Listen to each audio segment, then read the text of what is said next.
Bonjour à tous et bienvenue pour cette nouvelle vidéo hebdo. Notre communauté vise à devenir propriétaire d'un club de football professionnel et à participer activement à son développement. D'ailleurs, pour ceux qui découvrent, n'hésitez pas à vous abonner sur nos réseaux et à vous inscrire gratuitement sur notre site.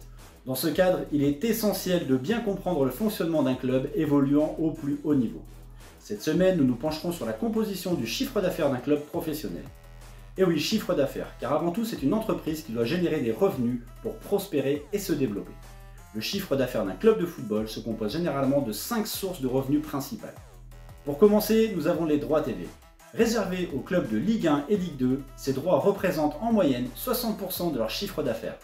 Sans eux, la survie de la plupart des clubs professionnels serait compromise. Pour info, ces droits ont considérablement augmenté au fil des ans, passant de 800 000 € par saison en 1985 à 695,5 millions en 2023. La seconde source de revenus, le sponsoring. Les entreprises payent pour associer leur image au club et cette source de revenus varie en fonction de la taille et de l'engagement de la fanbase du club.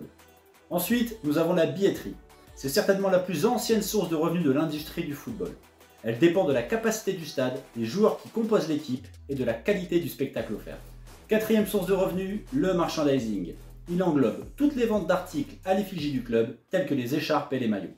Cette source de revenus peut devenir très importante pour un cercle très fermé de clubs marques comme Manchester United, le Barça ou encore le Real Madrid. Et enfin, cinquième et dernière source de revenus, la revente de joueurs. Elle dépend de la qualité du recrutement et du timing des transferts. Elle met également en lumière l'importance de la formation des jeunes joueurs qui peuvent être vendus après avoir été façonnés au sein du club. Alors en effet, un club de football est une entreprise, mais avec une particularité de poids. Presque toutes ces sources de revenus sont directement ou indirectement liées aux performances sportives. Et on le sait tous, c'est difficile, voire impossible d'anticiper les résultats d'une saison. C'est aussi ce qui fait la beauté de ce sport.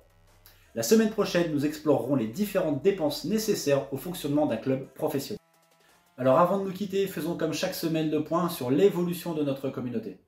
Nous sommes actuellement 2783 followers sur l'ensemble de nos réseaux, 883 à s'être inscrits sur notre site et 362 personnes à avoir rejoint notre Discord. Je vous dis à bientôt.